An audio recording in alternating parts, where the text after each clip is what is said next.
in the right mindset, we have to constantly surround ourselves and search for inspiration. It could be through learning, could be through farbrengens, it could be through surrounding ourselves by good friends, by watching Living Torah, whatever it is.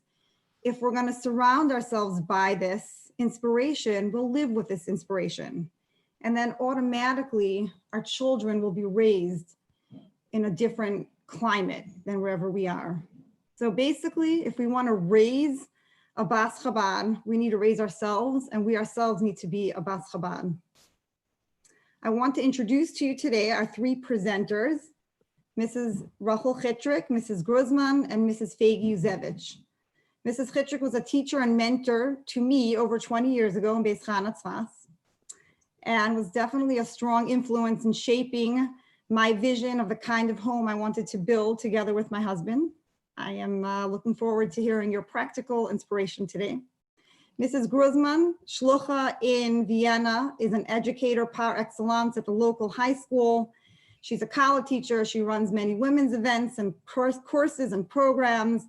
And finally, Mrs. Fegi Yuzevich, principal in Beis Chai High School in Crown Heights, someone very passionate about her Hasidishkeit. So let's begin with a more general question before we go into the details on raising a Bas Chabad. So question number one is, what is the Torah's definition of a good Jewish woman? Mrs. Chitrik, we'll start with you. Can you please give us some perspective on this? Okay, first of all, before I even start my perspective, I would just like, after hearing your introduction about Machda Lubavitch or Machda Chernobyl, or however you want to say it. Very often when I meet my seminary girls and they come in to sit, and I'm standing in front of class and I'm meeting these new group of girls, I think to myself, you know, I think I need to start my chinuch of my kids all over again from the beginning. I missed the boat. Because today's generation of girls come with a basis of chinuch that I did not give my kids when they grew up, because we didn't even know about it. When I started my family, my children had teddy bears because the Rebbe had not yet spoken the sikha that children should only have kosher animals. I know I'm just giving off how old I am, but that's how it started. And when seminary girls come today and they tell me that they learned Tanya Baal Peh when they were 5 years old, 6 years old, 7 years old, I'm like, well, when I was raising my kids, nobody dreamt of teaching kids Tanya Baal Peh. My home was a good home because I would not teach them, I don't know, the story of Little Red Riding Hood. I know it was Chinuch al Taras HaKodesh, but to teach Tanya Baal Peh, I knew I was coming on shlichus, and that okay, Baruch Hashem, I had the big schus to be sent on shlichus to Tzfas in Eretz Yisrael. But I grew up on shlichus. I grew up in Chicago. Nobody told me, don't think you're in Chicago, think you're in Lubavitch. In other words, today's generation of children, lechatchila, their starting point, I believe, of their chinuch is at a totally different level and a different place. We live in a generation of zela umazeh. It's because unfortunately, we live in a world of a lot of choshech, and therefore there has been imbued in the world the kaiches to be able to deal with the tremendous cheshech that there is. I remember I was going once in the elevator in Kiryat Chabad, and I see a father telling his 4-year-old while they're going down the elevator in Kiryat Chabad to say the parak of Tanya Baal Peh. I was blown away because we didn't raise our kids like that. We didn't have those kelim. Today's generation is totally different. So first of all, we need to know that today's generation has a head start. They have kaiches that when I raised my kids, we didn't have that. We had what we needed for their generation in which they were raised. Now I'm going to attack, and you'll excuse me that I'm using the expression, I'm going to attack that first question, okay? How did you say? What's the definition? Could you repeat the question? What's the definition, according to Torah, of a good Jewish woman? Okay. I'm going to ask you a question. What's the definition of a good Jew? What does it matter if it's a woman or not a woman? What's the definition of a good Jew? As soon as we add the word good, we are being judgmental. When we look at another Yid, we don't look at him and say, is he a good Jew or not a good Jew? The good isn't relevant. Okay, so that's one problem that I have with the question. And the reason is because the Eibishter created people as different. Every Yid and every woman as such has her nisyanis, and everybody's nisyanis are different. And anybody who overcomes any of his nisyanis is a good Jew or a good woman. And that's my opinion, but I'm ready to argue if somebody else wants to say something else, so you can move forward.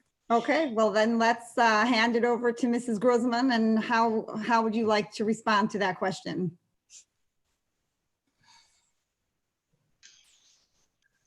Okay, good evening. It's a big schus to be here.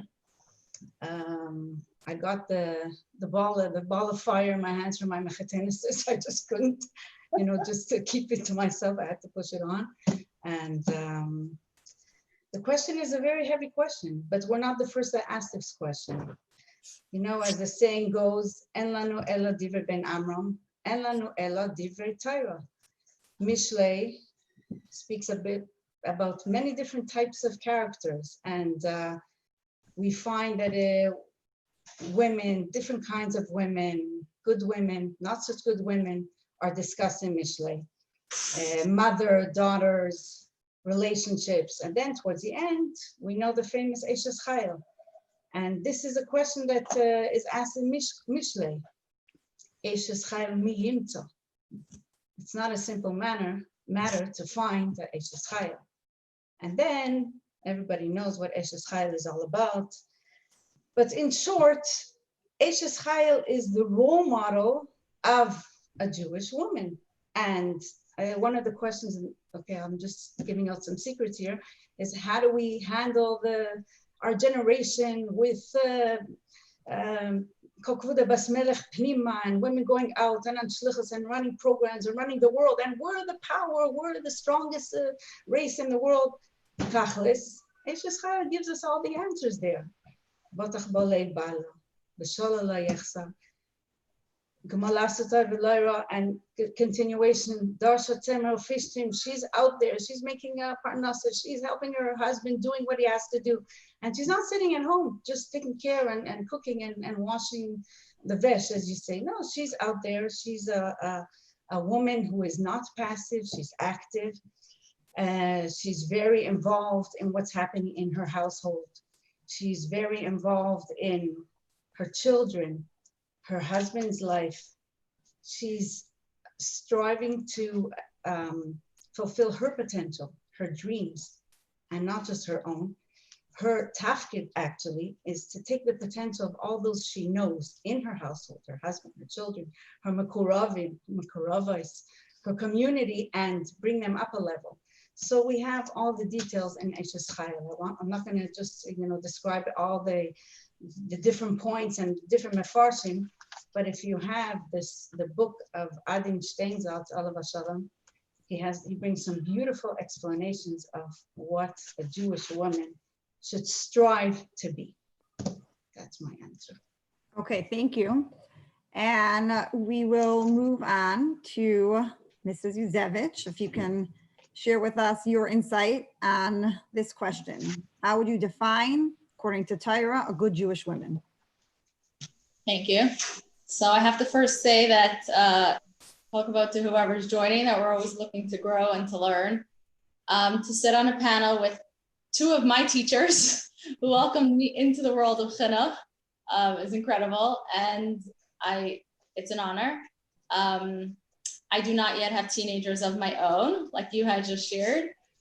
Working with girls during their teenage years for the last close to 15 years, I'll try to share some of what we learned. So on this first question, I agreed with Mrs. Chitrick shooting the question down. Some thoughts are that, what is a Yid? Basically, when we use the word good, we usually mean, what's the definition of someone filling their role? So what does a Yid filling his role look like? And the Yid filling their role means that the Eibishter put us here, Hashem put us here to serve him, the created here b'tachtainim. And how does the Yid do that? The blueprint is in Torah, and following Torah mitzvahs, following Shulchan Aruch, Hashem told us exactly what we need to do in order to serve him in the very best way.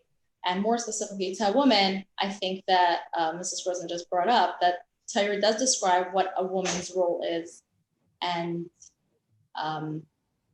one Kuda there that I thought about, which Mrs. Rosen did mention, is that in the letter when a couple would write to the Rebbe, they gave birth to a girl, the Rebbe responded to raise her l'Torah l'chuppah u'l'maisim tovim. I never makes a note that why is l'Torah mentioned by a girl? You would think girls don't have the mitzvah of limud Torah. And the Rebbe mentions there the Gemara that says Nashim b'mai zachyan. How do women have the schos of Torah? By encouraging their husbands and their children to learn. So a Yid B'chlal needs to serve the Eibishter, and for a woman, that means specifically through our mitzvahs, also specifically in the role as a wife and a mother once a person reaches that stage in life.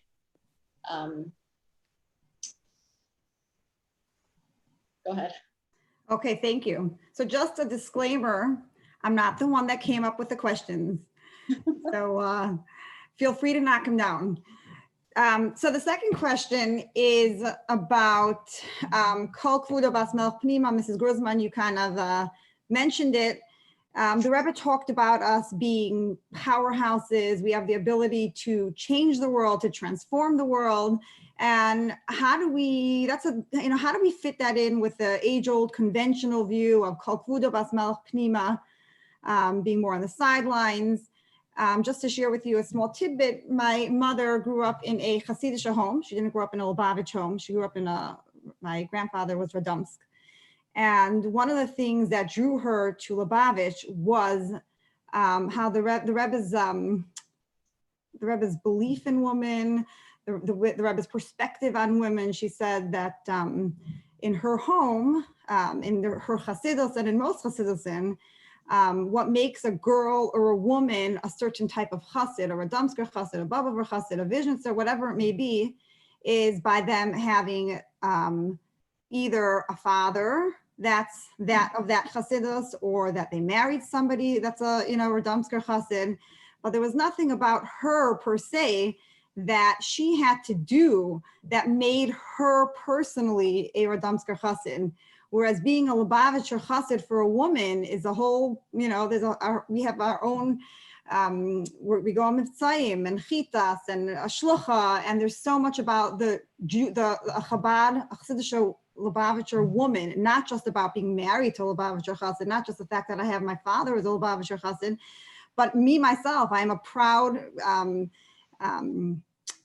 Lubavitch chassid with all the things that it comes along with being a Jewish woman. So we're out there on the front lines. We're going on Mitzayim. We're going on Shlichus. And how does that fit in with kolkavoda bas pnima? So I'm going to start this time with Mrs. Gruzman. If you can please share with us your thoughts on this.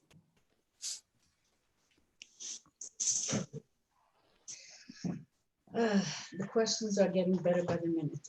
Okay. I'll tell you, personally, I get a lot of calls. There were many girls that went through Vienna, for example, Feli, Baruch Hashem, and got a call, so different calls. So like the first questions that I'm asked, is this girl into the Rebbe's in Yom? I said, well, hold up, 1 second.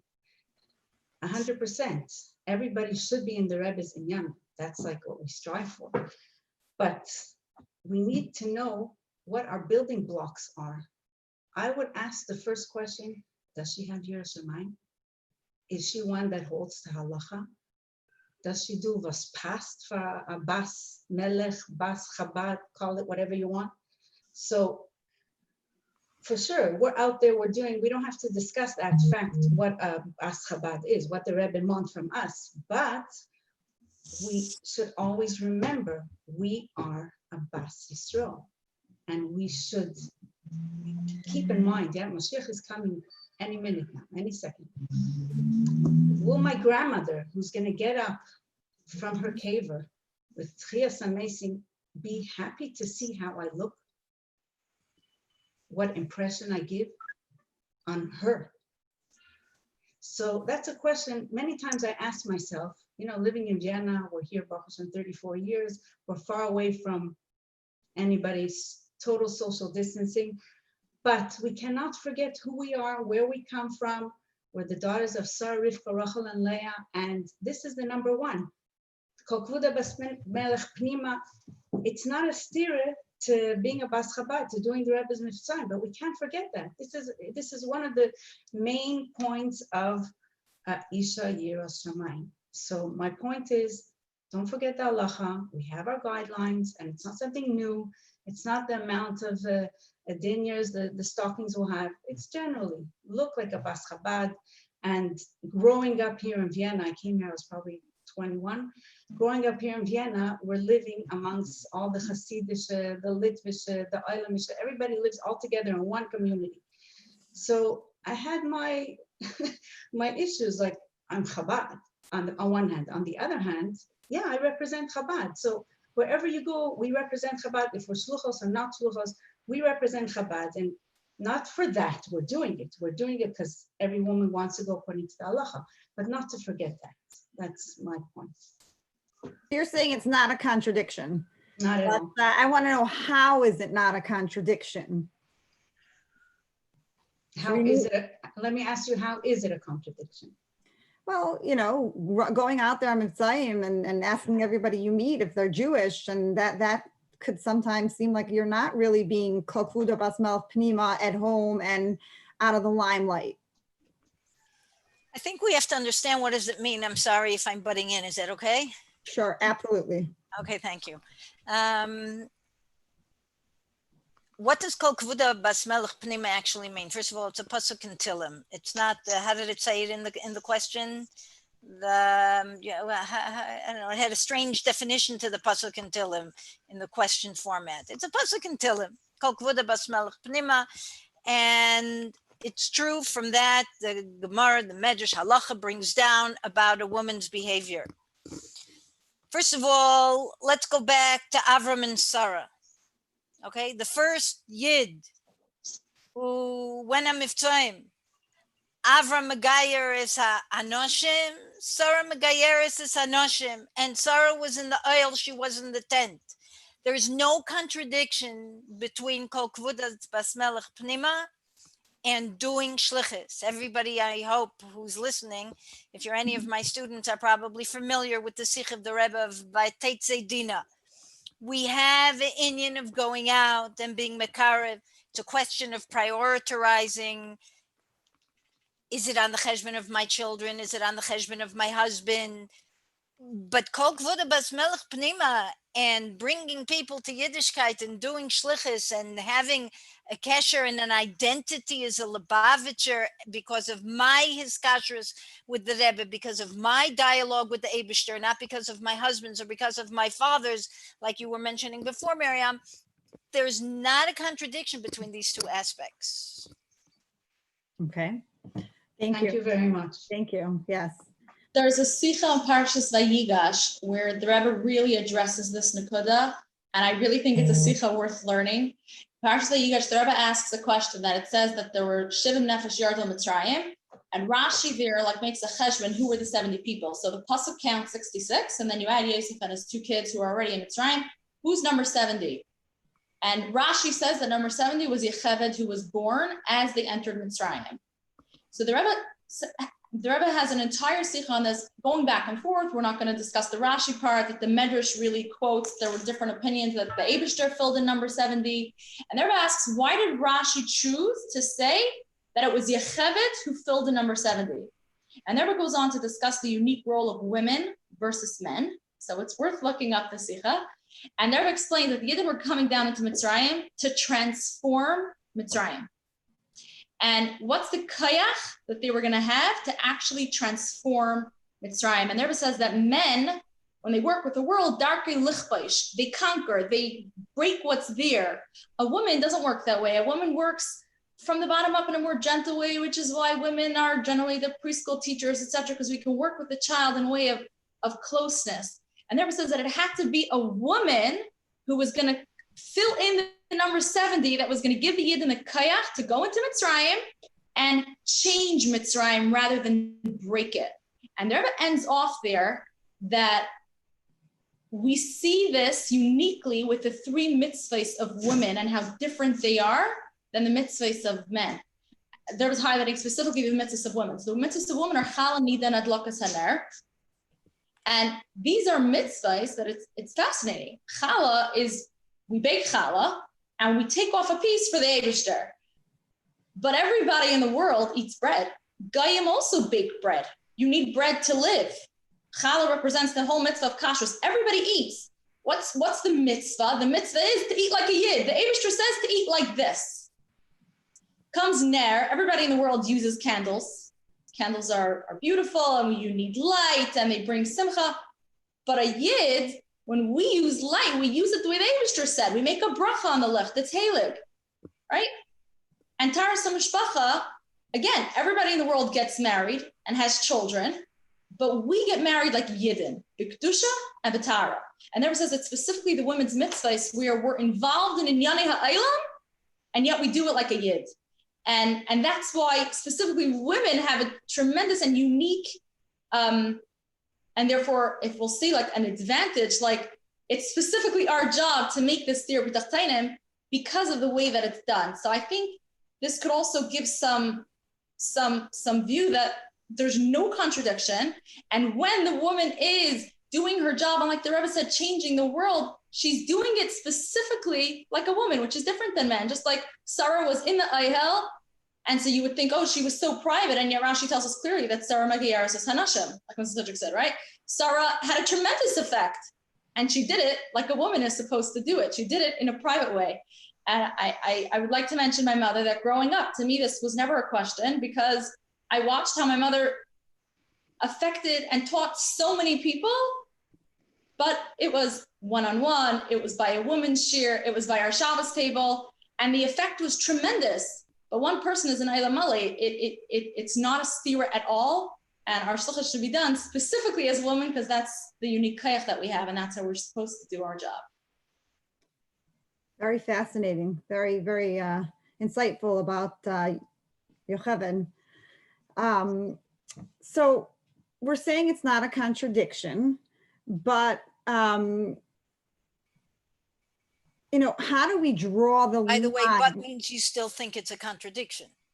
I want a little bit more clarity here. So how do we draw the line? I understand it's not a contradiction, but it could be very difficult these days to find, to figure out how to draw the line between exemplary behavior and then moving a little bit into the unacceptable, where yes, we are out there on the front lines, but at what point do we have to say, wait a second, this is not our space. This already becomes something a little bit more unacceptable. I think that today it's trickier than ever to find the right balance there. I'll tell you where I think it comes in. I'm sorry you didn't address the question to me first, and I guess I think I was told I was the oldest one here, so I can hog the mic every once in a while. I think part of the problem is because we tend to live in a generation where women, rather than celebrating the unique skills that they have and the unique abilities that, I shouldn't say they, I should say we, that we have, the Western culture has affected us, that many women believe that mimicking men is what makes them worthwhile, is what makes them a somebody. And doing shlichus by mimicking men, which is what you're calling maybe less appropriate behaviors, is where the problem comes in. Rather than celebrating the uniqueness of the skills of the woman, which Fegi mentioned before about Yocheved being born, and the unique kaiches that a woman has is with the Kuda Bas Melech Pnima. She could and should and is obligated to, while prioritizing her family, I'm going to say in the same breath, to do her shlichus and to do a shlichus. But it doesn't have to be inappropriate by falling into the habits of mimicking men because that's what makes me more worthwhile or more dynamic or more successful, or however you want to use the terminologies. And I think what's key over here is you saying that we prioritize our family. So that comes first, and that is a priority always. That's a very important piece over here. I want to add something about that, though. I know my husband wrote about it in the Ton Kfar Chabad. I don't know how many of you read the Hebrew Ton Kfar Chabad articles. And my husband wrote an article about the job of a woman prioritizing her family on shlichus. And I don't know if he liked what I shared with him afterwards. I told him, well, I feel two things about your article. Number one, I feel guilty because sometimes I prioritize seminary over my family. And the fact that I have here two of my seminary students on this program means, okay, that, you know, Baruch Hashem, but I can't say that I never forfeited my family for the sake of doing my shlichus.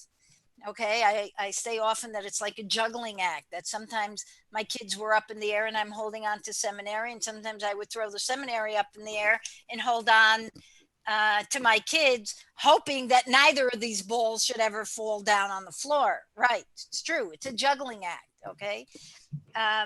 So on the one hand, after reading his article that you should always prioritize your family, I was like feeling guilty. Help. There are times when I prioritize my chinuch. And then I tell him, but I want you to know something else. Part of the chinuch of my children is them seeing that I do things for other people. Because if my children would grow up in a home and saying, no, children come first, then they will grow up to be very egotistical, thinking that they and their families always come first. And you never step out of your comfort zone for another yid.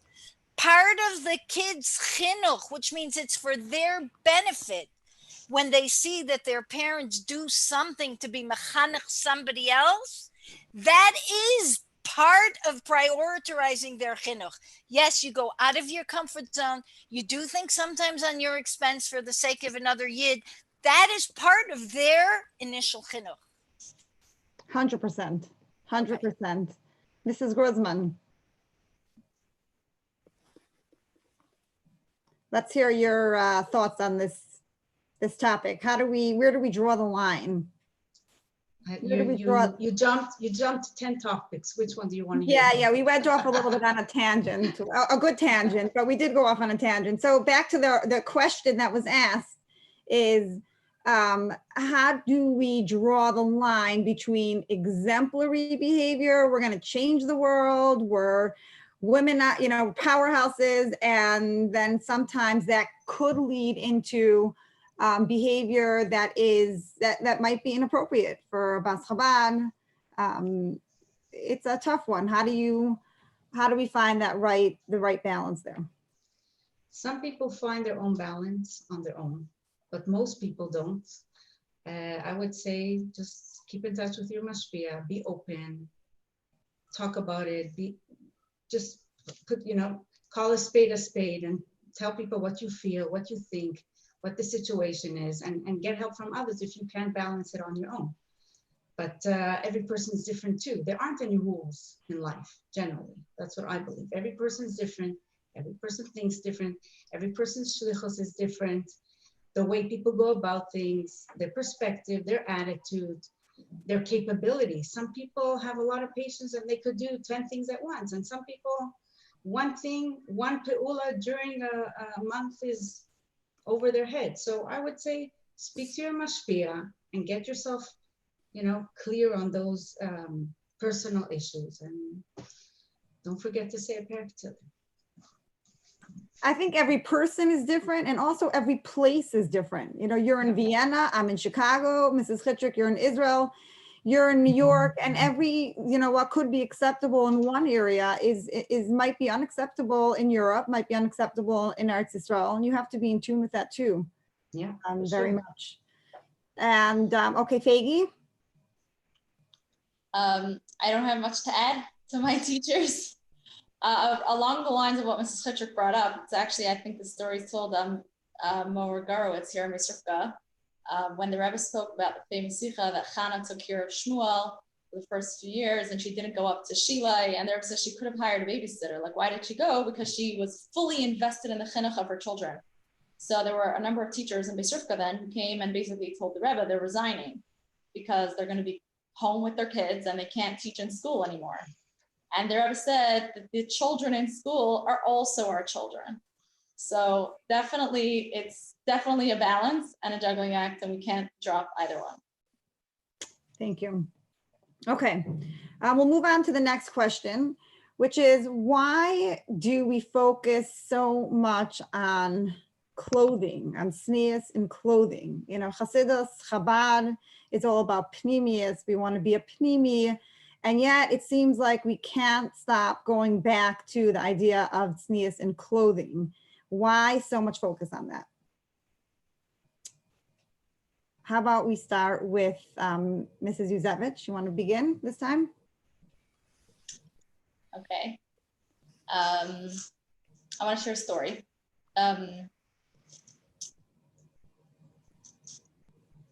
There was a chassid who had decided that he wants to, he decided he's going to wear his chassidish lavash all year round instead of changing between the business clothing and then chassidish clothing for Shabbos or when he'd come to Lubavitch. He decided he's going to wear his chassidish clothing all year round. It was a strong achata that he took, and that's what he did. The next time that he came to Lubavitch, he walked into Yichidus by the Tzemach Tzedek, and the Tzemach Tzedek said, "Who are you?"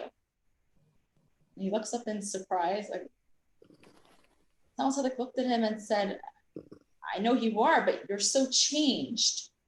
And he told the Rebbe about his achlata. And the Tzemach Tzedek said, had I realized the power of Lavush, I would have had him serious nefesh for it by the meetings in Petersburg. Just an interesting side note that Lubavitchers, I mean, we dress, obviously we have our Lavush, but we don't wear the langer rekel every day and things like that. Where did this change between the Lubavitch Chassidim and other Chassidim happen? Is we're going back to the time in Russia where the Haskalah fought a battle against every area of Yiddishkeit. And in Russia, when they started up with the clothing, the Rabbanim allowed it. It's not halacha, so you change to a short jacket, you change your type of hat. It's not halacha.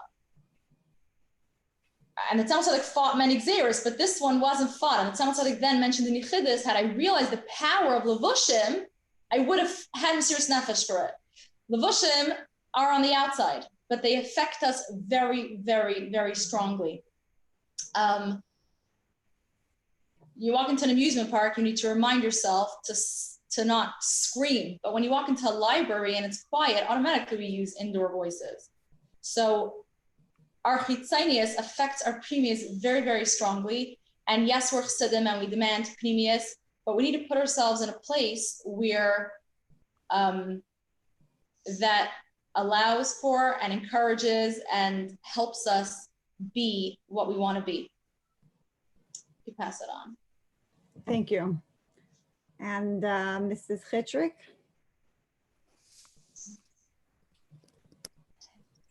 First of all, this one was a good question. I'm not knocking all the questions. This one was a good question. All right.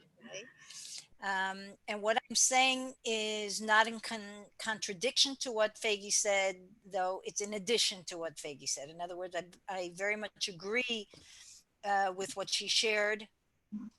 I do feel, though, that the connection between tznius and dress is overly exaggerated, and you might want to fire me from this workshop that we're having, but I think that someplace certain aspects and understanding of the width and the depth and the height of what tznius is got lost because everybody's only talking about clothes.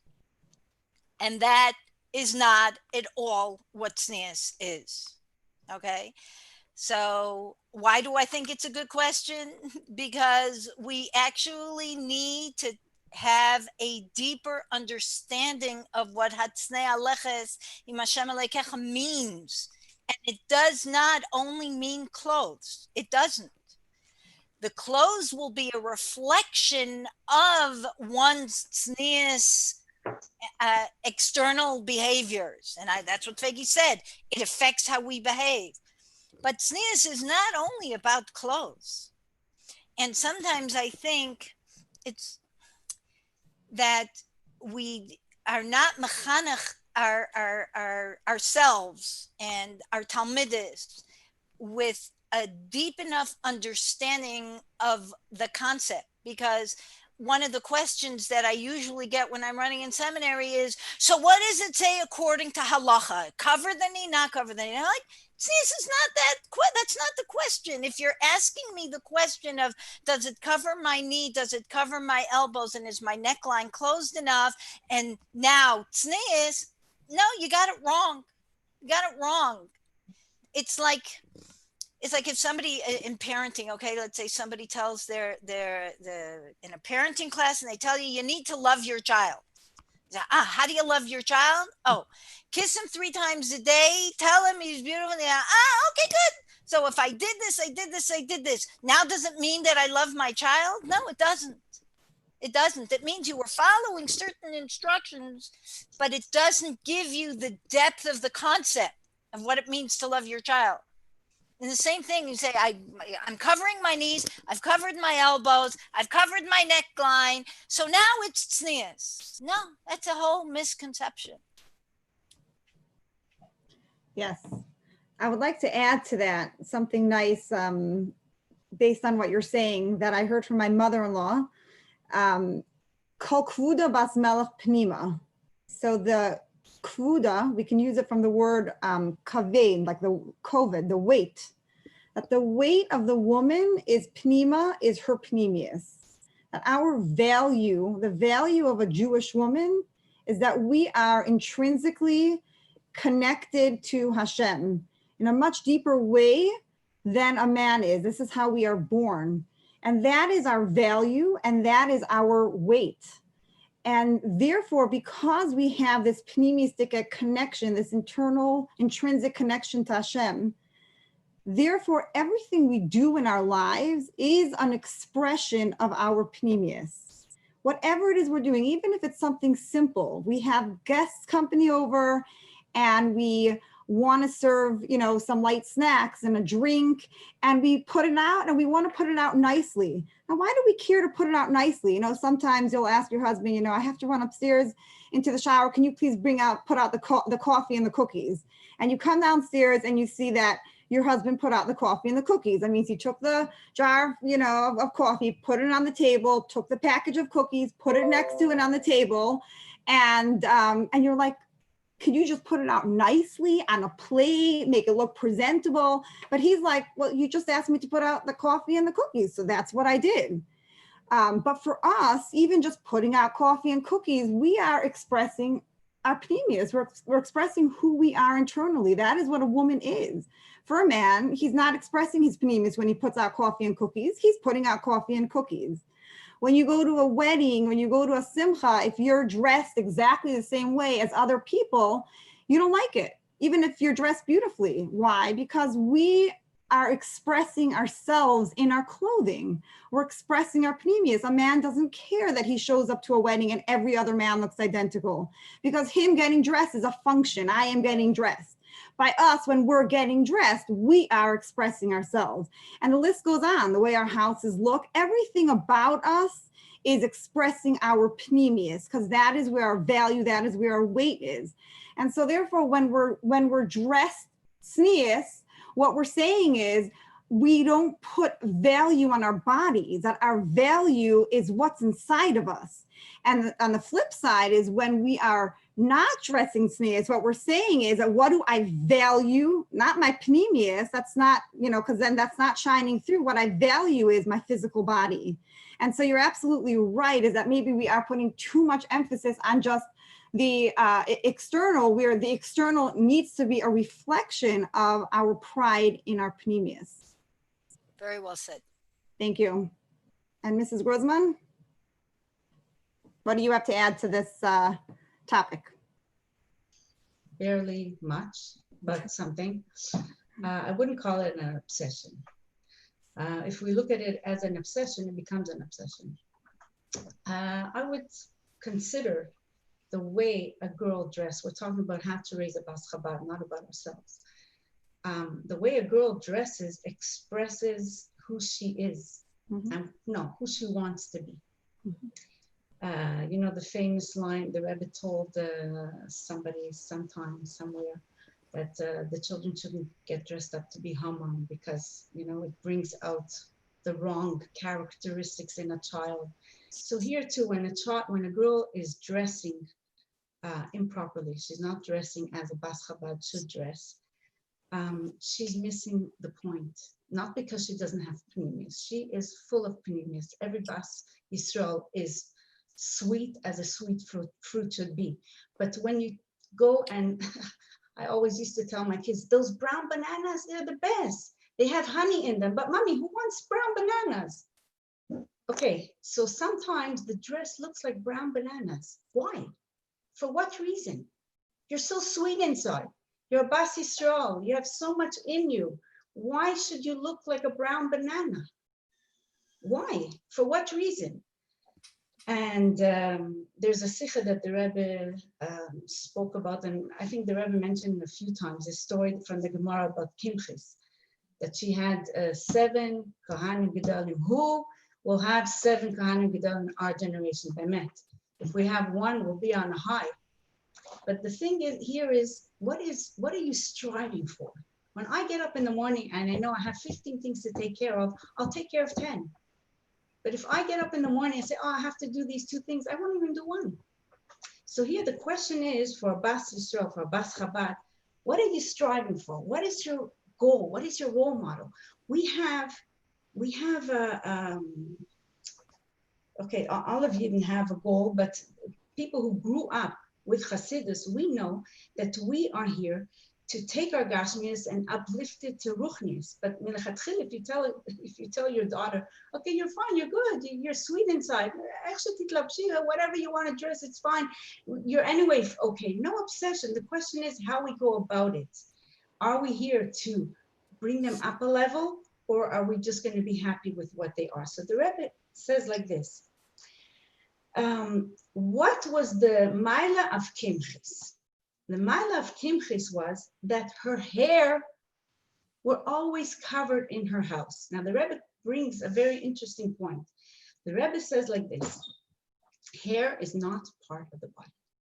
We have a mind, we have a heart, we have hands, we have feet. These are all part of the body, part of our flesh, part of the inner parts of the body. The hair is considered tafel lipsara. It's something tafel. And the Rebbe goes to explain that we could think that the head and the heart must go according to Torah. That's our previous. We must go according to Torah in our minds, in our hearts. We have to be pure, make sure that we do the right things with our body. But the chitzanius, why should the chitzanius be according to Torah too, or Bas Chabad? The primis is what's most important. The Rebbe says no. The point is that the hair is what she covered, the chitzanius. So from here we learn how important it is from the Rebbe, yeah, how important it is our chitzanius too, to keep to the standards of halacha, not to be ashamed, be happy. We had yesterday's Tanya, Ashreinu Matov Chalkeinu, to do it with simcha, with pride, with happiness, with beauty, with femininity, and with whatever you want to do it with, but be tzniistic. It's not a contradiction to be tzniistic and to be beautiful. It's in our hands. I want to add something that maybe, I don't know if I did it when some of you were by me in seminary or not. I had this activity on tznius, and one of the pictures was of an infant baby wrapped in newspaper. Now, once upon a time, when you bought fish, the fish would come wrapped in newspaper. And there was this, I have the picture. I don't know how to, I don't know, show these things on the screen, but whatever. There's an infant baby wrapped in newspaper. When I would show the picture to the girls and say, what emotions arise when you see this picture? A beautiful infant wrapped in newspaper. And the feeling is of, oh, how did somebody do that? How could you take a beautiful baby and wrap him up in newspaper? That happens when one doesn't understand the value and is therefore wrapping it with something that is inappropriate for the value of the essence. In other words, of course, the chitzanius is going to be a reflection of how much one values the pnimius. When there is a value of the pnimius, when one knows what it means to be bas melech, kolkavoda bas melech, when one understands the value of the bas melech, then one will make sure that it's not like brown bananas, like you said, that you won't wrap it with a newspaper. Yes. But that the wrapping would be the appropriate for the value of the pnimius. Beautiful. Thank you. If I could add one more thought, is that just it's important to realize, like Hilchos Shabbos, there's so many halachas, there's so much to remember. We're always learning about it. Tznius is a mitzvah. We have a mitzvah to be tzniustic, and there are halachas involved. And because there's so many nuances, it's something that we have to talk about, and it's something that we have to learn about, just like every other mitzvah in Torah. So. Tznius is actually a concept. It's not a mitzvah. It's a concept. It's a being. Yeah. It's not a doing. Right. There are halachas that end up coming out of that concept. Sure. Yeah. They come out from the concept of erva. Yeah. Yes, Mrs. Chitrick, I remember that that activity and many of the other activities that you did with us too. Good. Baruch Hashem. Yes. And I don't like brown bananas either, so I'm with you all on that.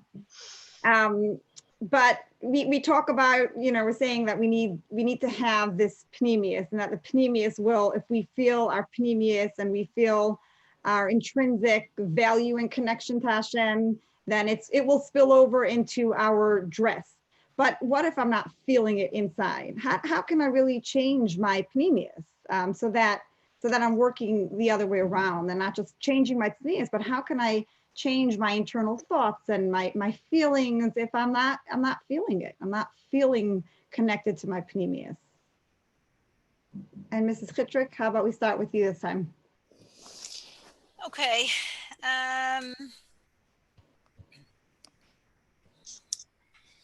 There's a number of ways I think of looking at this question. I mean, the easy answer is to say, Acharei ma'asim nimshachem alavaves. The English expression they say is fake it until you make it, or fake it until you believe it, or, you know, there are all kinds of expressions that we hear all the time. And that's the easy answer. And I believe it's true. Don't get me wrong. Okay. Acharei ma'asim nimshachem alavaves. We know that if a person, doesn't have a feeling towards something, but if he does an avoid in that direction, then the hergish will come. Okay. I also think, though, that the question is, you know, welcome to the world of nisyanis. What do we think? That we're going to be perfect people in our machshava, dibur, maise, hergish? It's a world of inner struggle that the Eibishter gave us between the Nefesh Elikis and the Nefesh Bahamis.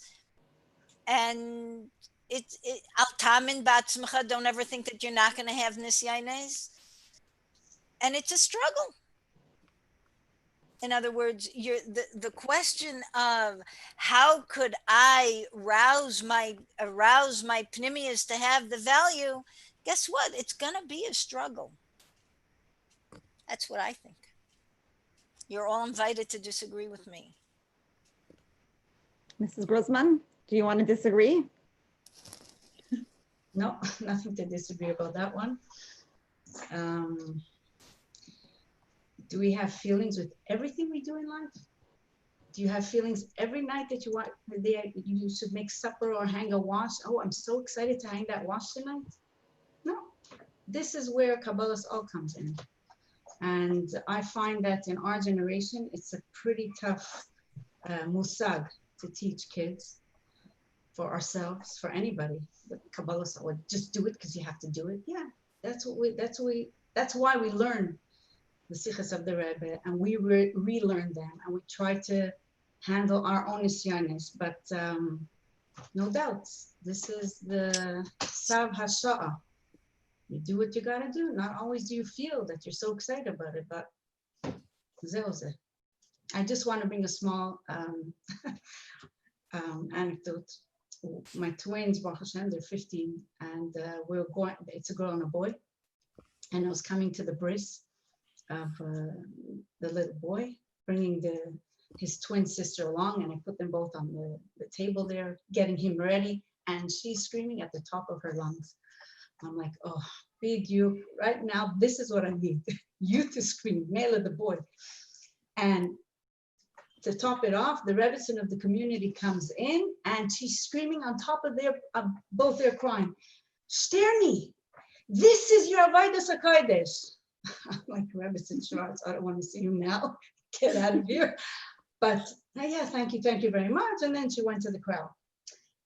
This line that she told me at that moment when I didn't want to hear or see anybody, I'm like, yeah, sometimes things that you're not up to doing, you're not interested, you don't want it to happen this way, you planned it differently, you have no hergis or whatever, however you placed it. This is our Avodas HaKodesh. This itself is an Avodah. To understand that this is my Avodas HaKodesh and to have Kabbalah's all to do it.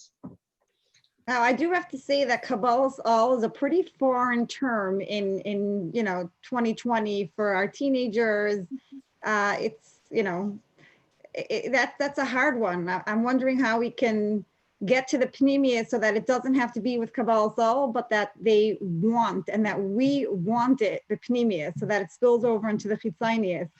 Like I said, Kabbalah's all is a hard one. It's a tough one these days. It's a tough one, but it's tougher on the parents and on the kids. You remind me of a story that I just heard the other day, that there were two Yidden who came out of the Holocaust to the United States. And they both said that they were going to, even though they were moving now to the United States of America, they were going to be and keep Torah mitzvahs and be Shomer Shabbos, and no matter what, they were going to continue by keeping Shabbos. Okay, generation went by, and these two people were really Meister Nefesh for Shabbos. They were Meister Nefesh. They didn't work on Shabbos, and they lost a lot of jobs because at the time, then 50, 60 years ago, there wasn't that respect that they have for somebody keeping to their traditions. Anyway, their kids grew up, and one of the children of one of the fathers ended up all being Shomer Torah mitzvahs. And the other family, the children were challenged in their Torah mitzvahs. And when the two brothers or whatever they were, they got together, they was like, how did you do it? We both said we're going to be Shomer Torah mitzvahs. How was it that your kids, Baruch Hashem, ended up being B'derech HaYashar, and these kids are being challenged in their Avodas Hashem? What? He says, well, what did your Shabbos table look like, and what did your Shabbos table look like? And they started talking about what did the two Shabbosim that they were having in their home. So one said that when it was Shabbos, it was a simcha in my family. It was, yay, it's Shabbos, and they felt an inspiration and a simcha. And the other one said, well, my Shabbos table was, I'm tired. I don't have koyach for this, but it's Shabbos, and I got to do what I got to do. And with Kabbalah Sol, I'm going to do Shabbos. And it was the dogma that a child picks up at home of what the concept of Kabbalah Sol means also makes a difference. If it's Kabbalah Sol, this is so hard for me, is going to be one thing. If a person's attitude is that Shabbos is what brings him a simcha and an inspiration and the meaning, and doing things for other people gives him a purpose in life, it's going to create that kind of environment in his home, and it's going to make that kind of a pneumistic effect on the child. Right. And that really is so dependent on us. Your story reminds me of a different story, a similar vein, where you have this guy comes to the rabbi in his shul, and he says to him, he says, "Rabbi, I don't understand. I have Reuven sits on my right and Shimon sits on my left." And he said, Reuven is a very serious guy. He comes to shul on time, davens with a minyan. He doesn't talk until, davening is fully over. He's a real deal. He's really a serious Yer Shemayim. But his children, they come in, they take candies, they run out, they're chatting, they're not sitting, they're not davening properly. And he said, but the guy to my left, Shimon, he does not seem serious at all. He rolls in late, he leaves halfway through for Kiddush Club, he's out to lunch. But his children, you should see the way his children sit and daven from beginning to end. I don't understand. How is this possible? What's going on over here?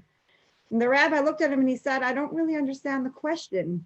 Look at the mothers. Who are the mothers in this situation? Because ultimately it is us. We play such a strong factor. And so yes, if we bring Yiddishkeit into our homes with joy, with a lot of love and simcha, then we have the strongest impact on our children. I do thank you for that. But I do want to add another point that I think it's important also to keep in mind. And Chasam, I'm not being judgmental. I just want that we should be able to say that sometimes there are people who do it all wrong, all right, and the Eibishter gives them challenges in the chinuch of their children. And sometimes people do it all wrong, and their children are a dugma v'lamaishus. We have no way of understanding the Eibishter's hashgacha pratis of why neshamas experience what it is that they need to experience. So when we look at somebody else, we have to be able to do it with the compassion, with the gentleness, and understand that they are dealing with challenges. At the same time, we need to take what messages can we take for ourselves to be able to create as best as we can. In all situations, though, it's siyata d'shmaya and tefillah to the Eibishter. Absolutely, 100%. And that goes back to what I said in the beginning. My children are still younger, and so I can still speak with this kind of confidence. And you are 100% right. Thank you for bringing that up. Okay, Fagi Zevich, can we hear from you on this topic? I'm not seeing you. Are you on? Okay, maybe she got cut off for a moment. So I will move on to the next question. You hear me? I hear you, but we don't see you. There you go. Okay. Yes, now we see you. I think that Mrs. Fletcher and Mrs. Grossman really put it all out there. And there are thoughts, the question was about thoughts and feelings. Our thoughts serve what's in our mind. We think about what we know. And if we want to create, if we want to have what to think about and we want to have feelings, then we need to learn about it so that we could think about it. And the Alter was very, very clear in Tanya that feelings come from what we know. So it starts with learning. And like Mrs. Grossman and Mrs. Fletcher both said, Kabbalah is a factor. And I think, like you said, it's a challenge in 2020, 100%. It's not only a challenge when it comes to feelings for Yiddishkeit, it's a challenge b'chlal. Self-control is a challenge, and it has to be worked on for every area of life. And definitely in this area to do what we have to do, and realizing that it's not easy, and it wasn't. Saying to do what we want to do. It's a question of being ma'ir the ratzain. It's not only doing what we have to do. And I think that's the difference between the Kabbalah Solov. Is it what I want to do? Is it what I have to be the blanket so that when we're not in the mood, we do it anyway, and we have to work on getting to want to be there, which takes a lot of input. It's not going to happen in a vacuum. It's going to take hard work. And in Tanya, the Alter Rebbe spends a number of prakim on the concept of Mayach Shalat Al-Lev, that a Beinani, you just have to do what's right, even if you don't feel it.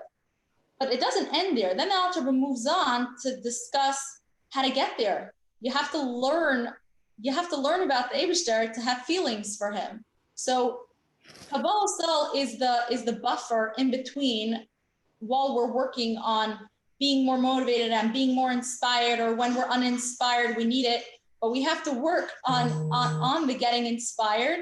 And there's an entire parak right at the beginning of Tanya, which sometimes I think we overlook. The entire parak Tezvav, before the Alter Rebbe begins this whole process of learn about it and his bainanos, which is difficult, the Alter Rebbe puts in an entire parak about the value of avodah, of working hard. That's where we learn about an Oived Hashem, someone who is currently struggling and serving the Eibishter. There could be someone who's inspired and they're doing everything amazing, but it's not hard for them right now.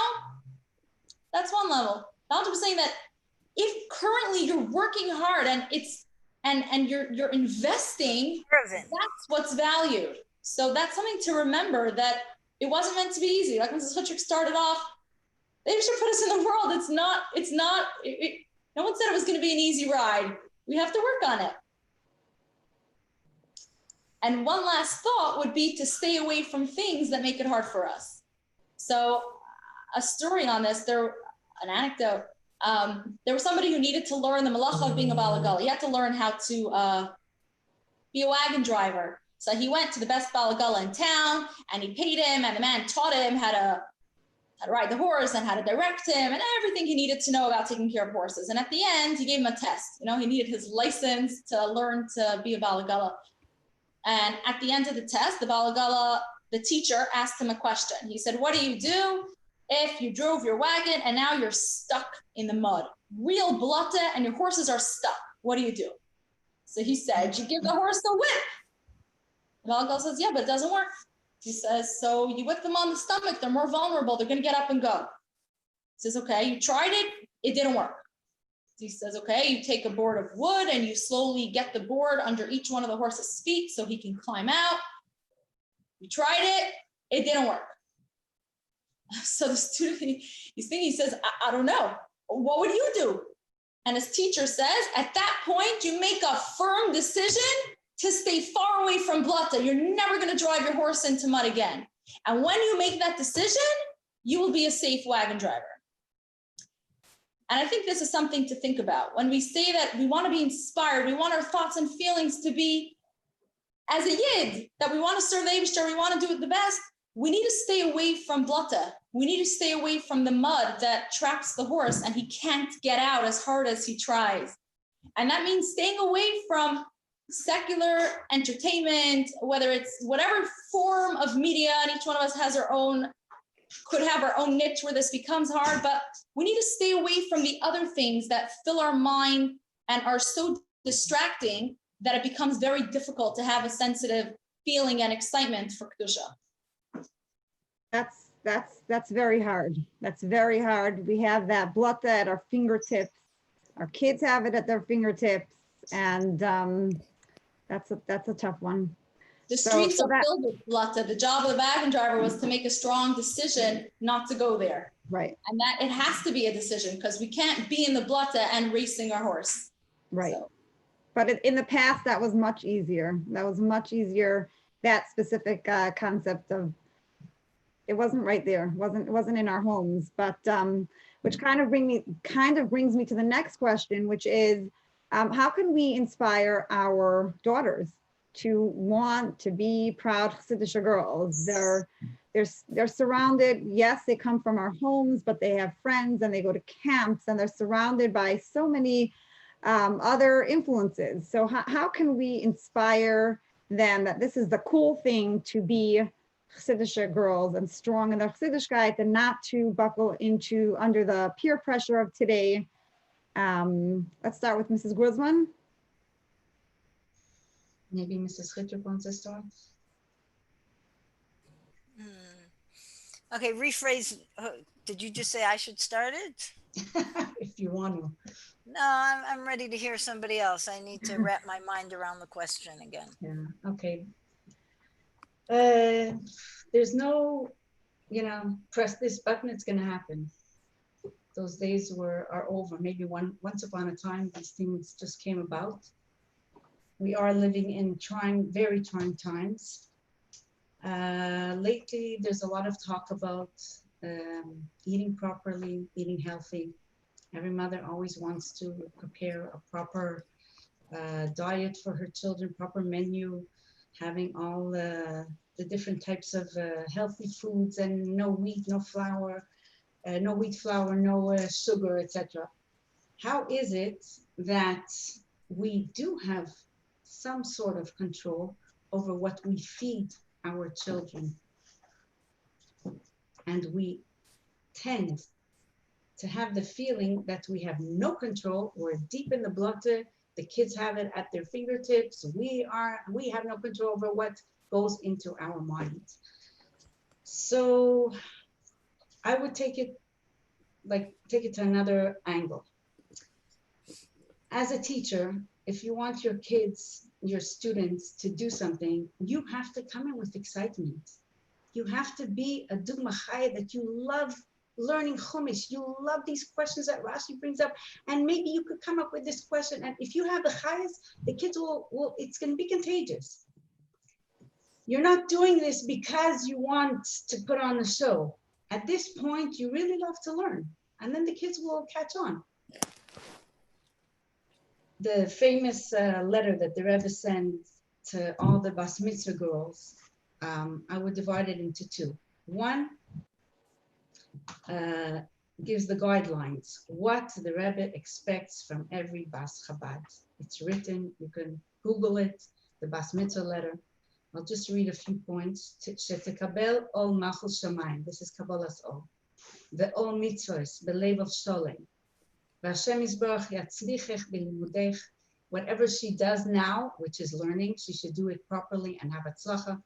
Ve'hanhaga, she should have the proper hanhaga of a Bas Chabad. Ve'tigdali liyos re'uya l'shem Bas Chabad. You should grow up and be worthy of carrying that title of Bas Chabad. Masima lerotan nisim hakadoshim. That our nisim are proud of this Bas Chabad. And then the Rebbe goes on and says something very interesting. V'tashpia gam ala chaveros sheyichlu shalach bezeh bedibur ve'oid yoser ayidei heyotech dugma chaya shel Bas Yisrael hamechuneches b'darkei chasidus. Which means, what does it mean to be a Bas Chabad? The Rebbe spells it out so clearly. This is what it means. We could, like Fegi says, just stand in the blotter and have it pull us down. But if we know what the Rebbe expects of us, so we try to go to that direction. And now how? As a mother, Baruch Hashem, of married, and as a grandmother of big girls, Baruch Hashem, and as a teacher for many years, thank God, the only way is to show love to your children, to have a good time with them, to be a fun mother, to have the constant connection, positive connection with your own children about everything and anything. Just be there for them all the time. I would even say 24/7, even if they're married and they live somewhere in Yehupitz. You're there for them whenever they call. My younger ones always used to say, Mommy, it's not fair. Every time the boys call from yeshiva, you drop everything and you take the phone. We have to be there for our kids, no matter what. And the minute that they have a relationship with us, a fun, loving, true relationship with their mothers, then even if you ask them something that they're not excited about, come on, Kabbalah Sal, who's excited about that? About doing the dishes tonight? About sweeping the floor after supper? About all the things that entail in being a Bas Chabad? But the minute that it comes, first of all, from a Dugma Chai, you try your best to show your excitement and you really try to educate yourself. That's what we're here for. We have to educate ourselves first. And we hope we have the Tillim in our hands and we continue saying their program if they don't say it. And we daven and like Rebbetzin Chitrik said, we have also Siyata Dishmaya, that without the Siyata Dishmaya, we have nothing. It's not the Chochmeh, like Koichi ve'etzem yod yoseli sachayel hazeh. This is a lot of siyata dishmaya. Why exactly this neshama fell into my household? Why exactly this neshama fell into my friend's household? I wouldn't mind having such a daughter. And there's no end to that. But the minute that we take upon ourselves, we're here for our children, we love them, we're here together, we go out on shopping sprees, we go out for ice creams or restaurant, we're here together with them. So even if I'm asking of them something that lo kol kach ma'anyen oti, we could hope that it's going to happen. I'm going to connect to this point, even though I'm not sure it connects to the question, but I'm going to connect to the point that, and I'll also call you Rebbitzin if you call me Rebbitzin. Rosman just said,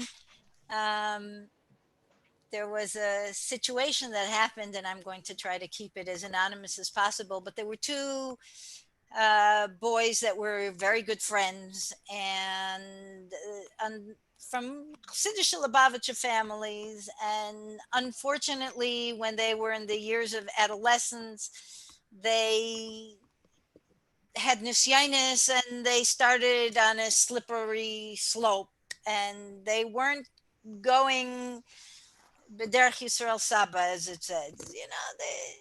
Okay, goes by a year or so, and one of the children unfortunately left Torah mitzvahs completely, and the other one managed to pull himself back into place and get himself back into yeshiva. And Baruch Hashem, he managed to, he got married, Baruch Hashem, and had a from Lubavitcher family. And his mother says the following, that one day she was talking to her now from Chassidish son, and she asked him, tell me, mein Kind, what brought you back? Because your good friend, unfortunately, whether it's Taivus, whether it's rebellion, whatever it was, Zarab Gefallen. What held you on? What brought you back? Now, if anybody here thinks that he said, Meisha emes v'teirasei emes, the Kaichev said the Rebbe, this, that. No, he said one thing. I couldn't do it to you. And that, I think, is what Mrs. Grisman was saying, is about that love and that kesher, because that connection of I couldn't do it to you comes from a place of love and not wanting to hurt a parent. Okay.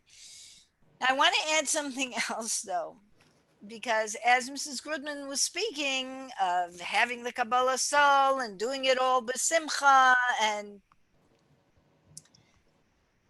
I'm sure some of you probably remember this because I've told this to you in class, how when I was one day standing in the kitchen and one of my daughters, who was about 4 or 5 years old, and she comes up to me and she says, Mommy, did you ever do an Avera? And I'm like, ooh. If I say no, I did an Avera right on that spot. It's called lying. If I say, yeah, sure, all the time, we all do, which is probably the truth, but that would not have been a very educational kind of an answer. Okay. My answer to her was, we all make mistakes. We all make mistakes, and every day the Eibishter forgives us.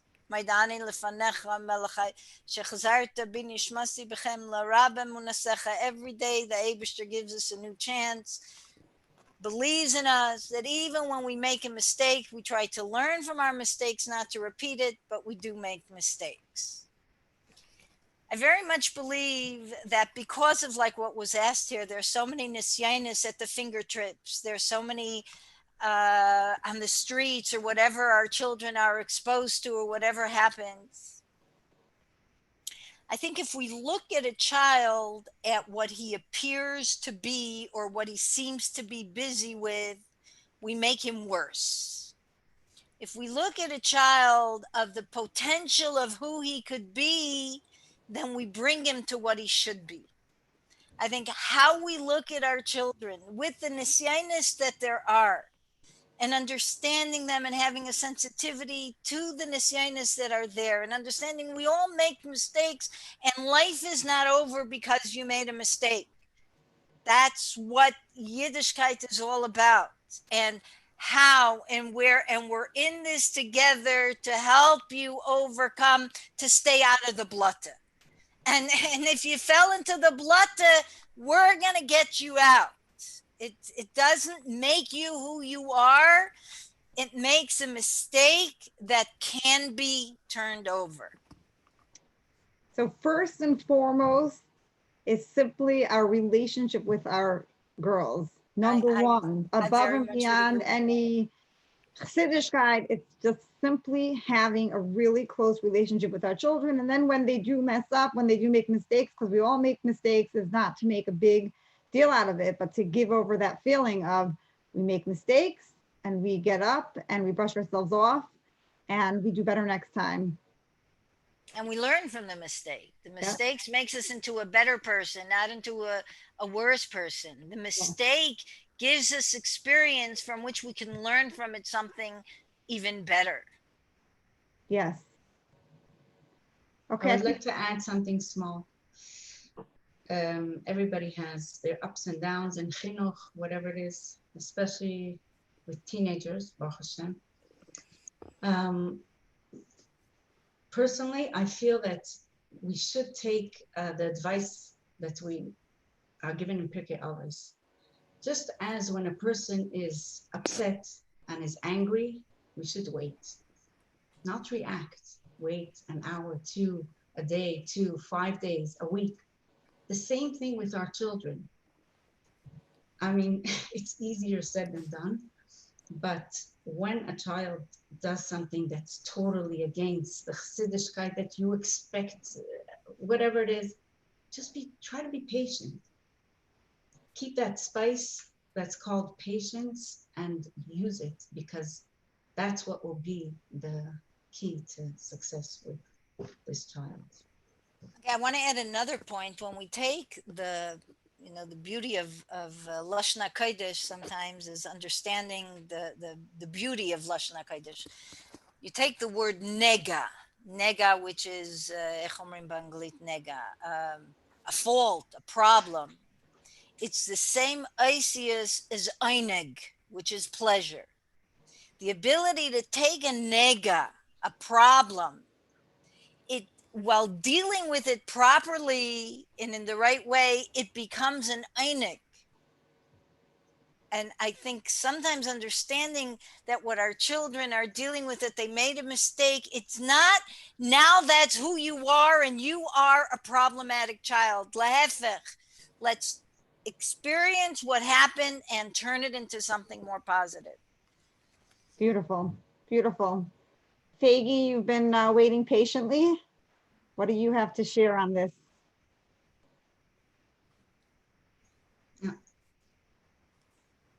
I have nothing to add. I'm listening. Well said. Okay, so we will move on to the next question, which is a very, very complex. And the question is, how do I know when to mix in or object to my teenage daughter's decisions? That's a hard one. Who wants to begin? Say the question again. How do I know when to object, when to mix in with my teenage daughter's decision? My teenage daughter decides she wants to go somewhere for the summer with her friends, and I don't think that that's a good place for her to be. How do I know? When do I mix in? When do I object? When do I stay quiet? They're not kids anymore.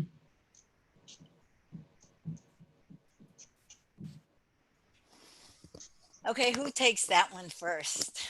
Seems like you. Oh no. It would be inappropriate for me to Bichlal answer that question, and I'll tell you why. It's chanech lenar al pi darkei. There are gam ki yaskin lo yasur mimenai. There are so many parameters that need to be addressed to meet previous knowledge. Who are the kaiches hapoyalim? What kind of relationship exists between the mother and the child? How many times have you told the child no already? Where is this relationship going? What options have you given the child or not given the child? There are so, I think it's a serious question. I think when we say teenager, there's a lot depends on that also. It's like what has happened as a child, what when he was a child, what kind of relationship existed with the parent to who he is today. Um, you know, sometimes it's very painful, but the only way a 1 year old learns how to walk, or a 1.5 year old, whatever it may be, it's also if they fall down a couple times. And if the parent is never going to let their child fall, and you might not like these answers, they're going to fire me. But guess what? The mic is mine now. When a 1 year old falls on the floor, that's the way they learn how to walk. The good thing is we only have 5 minutes left. So if they fire you, Okay. it's not too bad. Nobody's turning off my mic yet. Okay. If you don't like what I say, you can turn off my mic in the middle. I'll be fine. I think that question depends very much on who are the kaiches hapayalim, who is the mother, who is the child, what is the background, what is going on beforehand. It's not, oh, don't let them do this in the summer and don't let them wear that. I mean, okay, to be able to say something with a little bit of intelligence to it, I would say like this. I heard this once from Rabbi Eliezer Glatt, alav hashalom, who's a psychologist, and somebody asked him a question. It was about tznius. Okay, let's go back to our topic. It was about tznius, and it was like, how do I make sure that my 14-year-old daughter, whatever it is, doesn't buy something that is not tznius? And his answer was, well, number one, what did you do until she was 14 that she wants to wear something tznius? In other words, what is it that triggered the relationship that makes the child to want to make that wrong choice? That is the first question that needs to be dealt with. It's not just how do you find a solution to the problem? What created the problem? That was one thing he said. Another thing he said, which I have actually applied, he said, what you need to do sometimes when dealing with adolescents, chinuch of little children and chinuch of teenagers needs different avenues. There's different ways of trying to get to your goal. He then suggested something. He says, well, what you need to do is you got to take your daughter shopping while you're going to buy yourself a blouse, a skirt, or whatever it is. And tell your daughter that you want her opinion about what it is that you're buying. And then you ask the questions out loud. Do you think this is good? Does this suit me? Is this sneastic enough? You think it'll be okay? In other words, you're not telling her what to do. You're asking her opinion about something which is good for you, but you're teaching her to ask the questions in her own mind so that when she goes shopping, someplace rings those questions that you asked for yourself. But it's like she could mimic or imitate in her mind the questions that she heard you asking her for yourself. You have to know who is the children and what's the baggage behind it. And otherwise, I can't answer that question. I love that idea. I love that idea of taking her shopping with you and asking those questions. That's brilliant. About yourself. Yeah, that's brilliant. That's brilliant. And Mrs. Chitrick, wasn't it you in seminary who always talked about adding token chips into the bank account that you have to, and I'm remembering this off the top of my head as you're speaking, but you know, if you filled up your daughter's bank account for 14, 15 years with belief in her and trust in her and love for her and compliments, that you know, then if you have to draw out a chip and make a withdrawal, then that's possible. But if you're lacking in the bank account, then in filling it up with the chips, the tokens, I don't remember exactly the terminology, then you will not be able to withdraw. Right. And I want to tell you that I remember once one of my daughters, she was maybe the age of 14, 15, this age that we're talking about, and she asked me something and I wanted to say no, and I was scared to say no, and I was like, I don't know. And then all of a sudden she says, Ma, if you want to say no, you could say no. It's okay. And I was like, oh, good. No. So yes, a lot depends on what was the relationship before that. That when the dilemmas come up, that will give you the kayach to give the good directions. Thank you. And Come on, Mrs. Gruzman, what do you say about it? There's a certain sikha that the Frierdiker Rebbe spoke in Riga, and I really love it. I'm going to share my screen. 1 second.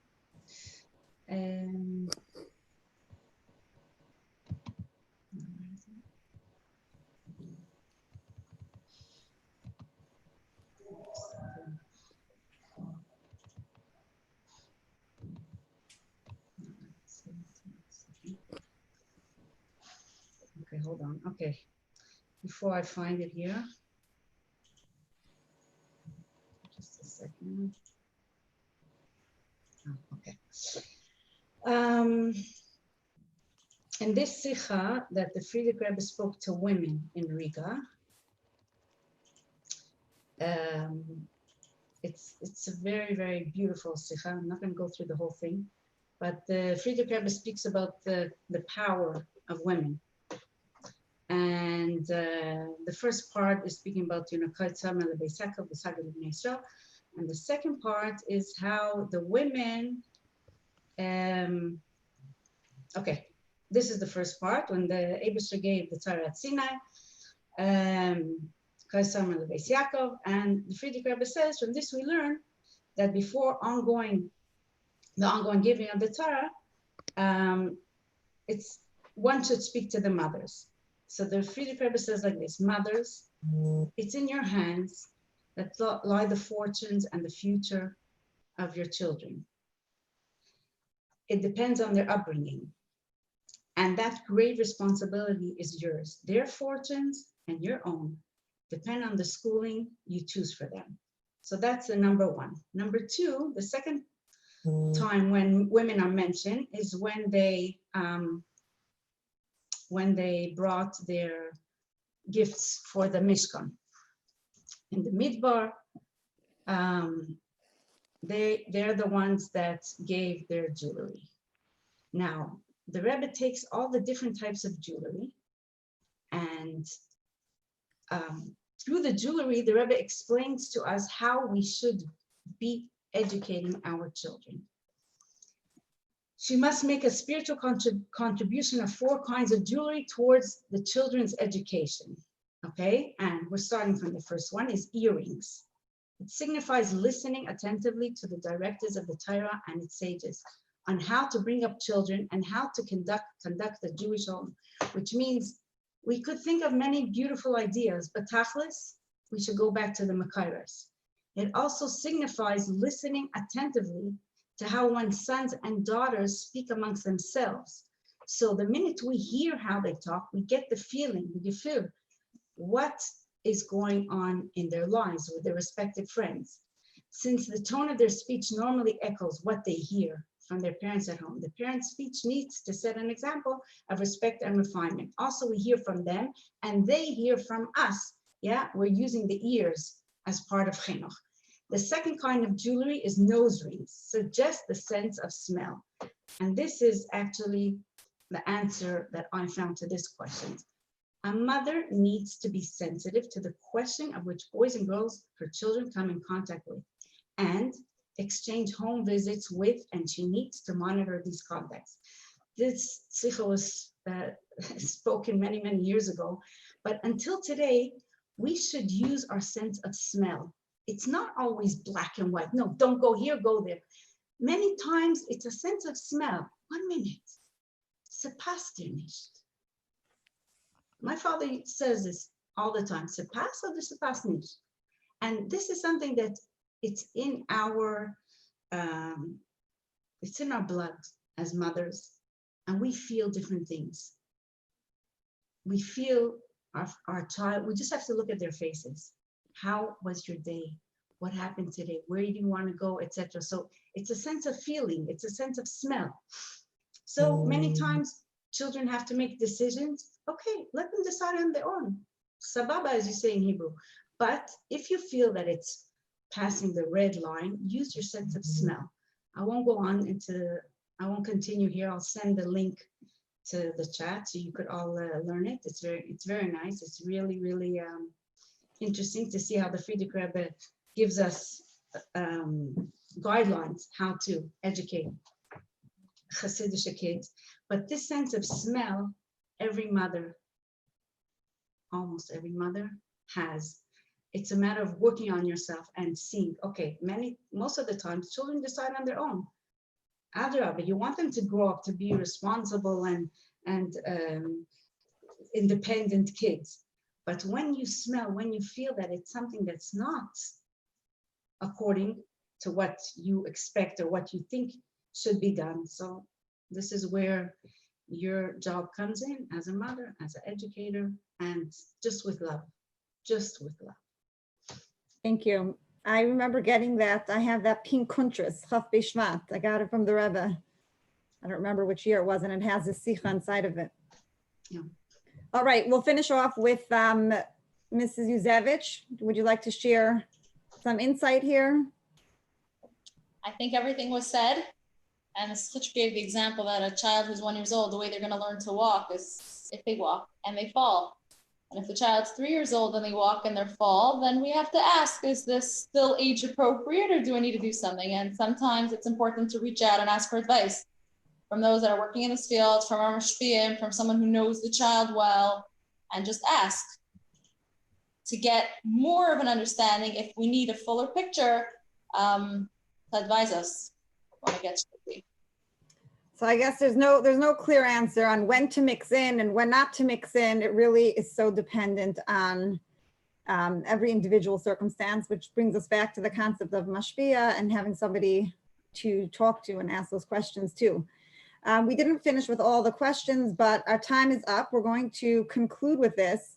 And I want to say that with all the tools that we use and do whatever we can, we always have to remember that ultimately we need to never stop davening for siyata dishmaya, because yes, we need a lot of that in order to raise our children to be Chassidish children, give us Yiddish Chassidish nachas. I want to ask if any of the presenters have something that they would like to say in conclusion.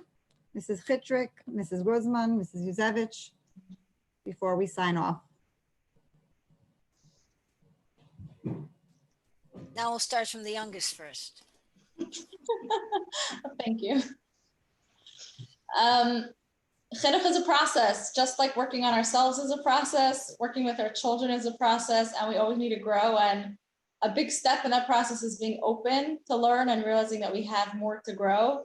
And thank you, Ms. Levkovsky, for creating a forum like this where we could stop and think and reflect on where we're holding, what can we grow on, hear another perspective, hear another way, another tip, like this last example Mrs. Fletcher gave of taking your child shopping for yourself so you can model how we choose clothing.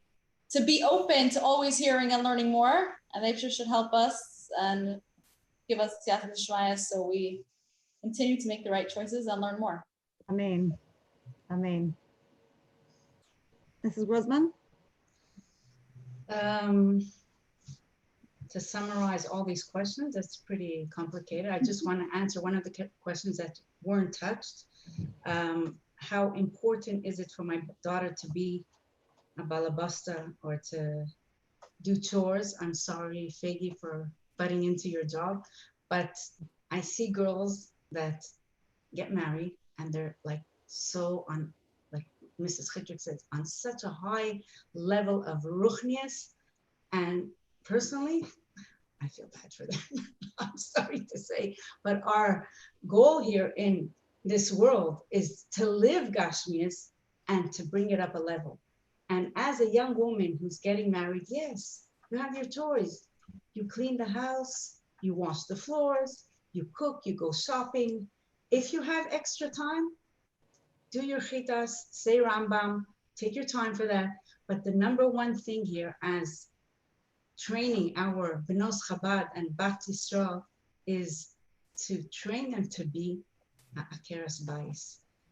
For sure, with love, with a lot of fun and happiness and excitement. And I find that to role model that means that every day your house is proper, your supper is cooked, you're doing what you gotta do. And I had a small shop a few years ago at a kinus that she's a very special woman, very fine, very able, but she didn't want to accept the fact that she has to be a balabasta. She has to clean the house. I don't like doing that. So we're not going to touch Kabbalahs all again, but at the end of the day, we train our children, like the Rebbe said once, that little girls like to play with dolls. We train our children that in the future, they will be Aker Sabais, and with role modeling what Aker Sabais is. Batzlacha to everybody, and hopefully Mashiach will come miyad, and we'll all join together in Yerushalayim. Thank you, Mechateniste, it was a wonderful idea, and Batzlacha to everybody. Amen. Thank you so much. And finally, Mrs. Chitrick.